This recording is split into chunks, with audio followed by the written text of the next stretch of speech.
Hello YouTube and welcome to my channel. Today we're going to continue the series Rules for Reaction.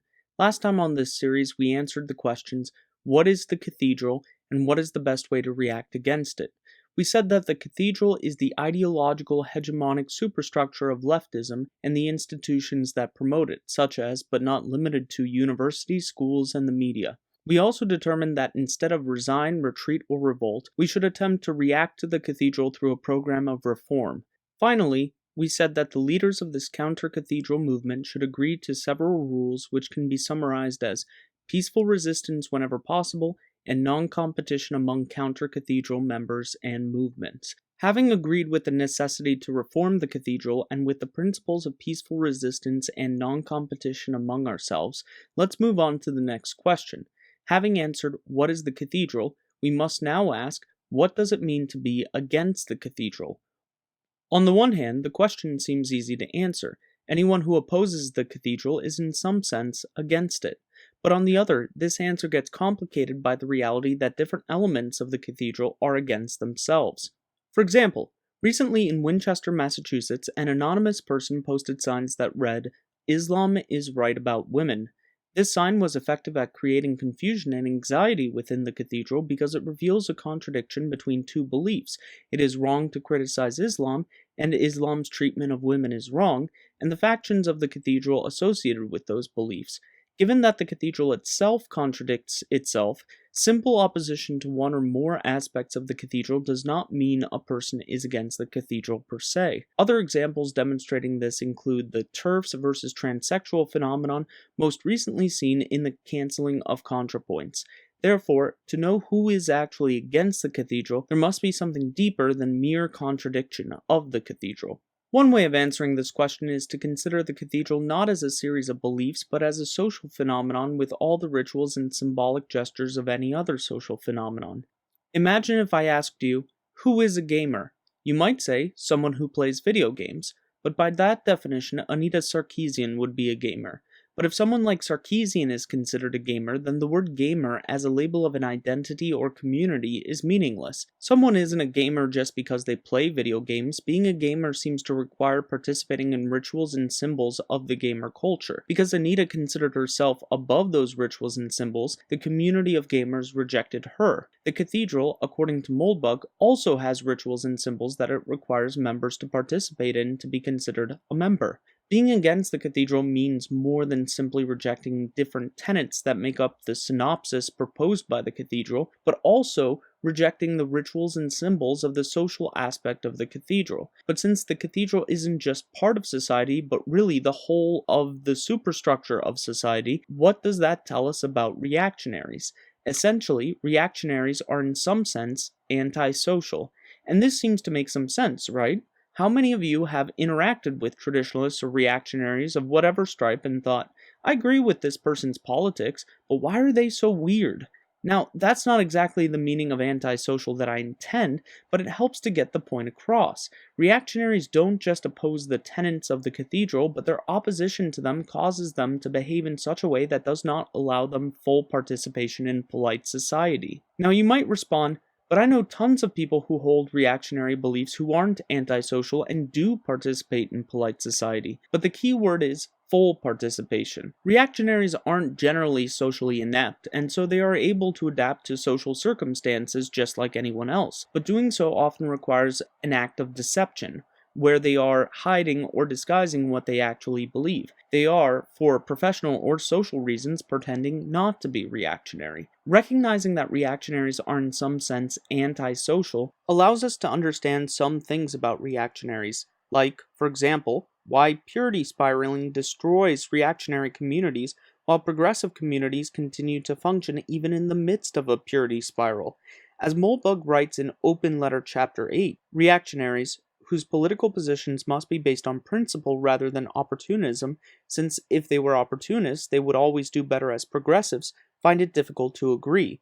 Thus, progressives have the advantage of spontaneous coordination, the glue that holds the cathedral together in the first place. Their coalitions tend to hold, those of their enemies tend to fracture. Essentially, the cathedral is the status quo. If you are in favor of the status quo, at least as a stepping stone to a more progressive status quo down the road, then you can win internal disagreements within the cathedral by simply being more pro-cathedral, by moving towards the center. However, as a reactionary, you are against the status quo, which doesn't give you a direction to move in. It simply tells you to move away from the center. This tension means that naturally, reactionary groups will tend to splinter, whereas progressive groups tend to coalesce. Progressives are governed by centripetal force, reactionaries by centrifugal force. This is part of why the cathedral is so powerful. By defining what it means to be sociable as being pro-cathedral, it means that anyone opposing the cathedral is labeled antisocial, and people who are okay with being labeled antisocial are going to find it inherently more difficult to work together on a common goal, like bringing down the cathedral. The Distributist has alluded to this problem in many videos, most recently in his 9 Types of Leaders video, where he points out how movements like the alt-right and blood sports were able to capture the zeitgeist by purity spiraling, but in doing so isolated themselves from other counter-cathedral groups who refused to fall in line behind them, and once isolated, their leaders could be picked off, effectively neutralizing them as a serious threat. So, what does this mean for reactionaries, and for you as an aspiring reactionary leader? Several things. First, coordination between reactionary groups will not be spontaneous. They require a leader. The first rule about herding cats is that you need a cat herder. You won't be able to bring traditionalists, reactionaries, members of the former alt-right and alt-light, and basic boomer conservatives, etc. together by writing a really good blog post. You need to show your face as a leader in order to get people to trust you, and in doing so, bring the disparate and separated counter-cathedral groups together. And this leads us to 2. Because of this, no national reactionary program is viable. The 2 reasons for this is that any aspiring leader who tries to accomplish the above on the national level will become overwhelmed with trying to maintain the peace between the hundreds, if not thousands, of different conservative interests he must appeal to. There are just too many cats. More importantly, he will simply make himself into a target for the cathedral's media organs. Trying to become the national face of the reactionary movement is perhaps the best way to make oneself unemployable. Remember, being a reactionary is to be antisocial. Therefore, as we said in the last video, the reactionary movement must be a local movement. These 2 principles bring us to the first rule for reaction. Learn your terrain. If you want to affect the kind of change in your community that these first 2 videos have talked about, you actually need to know your community. This means knowing who lives in it and what groups they are a part of, how the groups identify relative to local contentious issues, and most importantly, what symbols and rituals those groups use to identify themselves as members of a community. Some of these things you might be able to learn by reading news articles, but most of this knowledge is going to come from actually becoming a member of your local community. One way to do this is to take this chart and ask yourself, in my city, my neighborhood, my county, etc., what does it mean to be part of polite society? What organizations do people who belong to polite society join? What organizations do they avoid? Who are the gatekeepers in my local community? And most importantly, where are the reactionary elements in my society? Where do people who think like me congregate? What local issue is the pressure point that might bring those people together to become activists? As an action item, if you haven't already, consider joining at least 2 local organizations. They could be anything from the local GOP or Democratic Central Committee, a church, or a bowling league. Start meeting people from these groups and evaluate the reactionary potential of these groups. What issues do these people care about? How can those issues be used to unlock that reactionary potential? Finally, I want to apologize for being so slow to upload videos.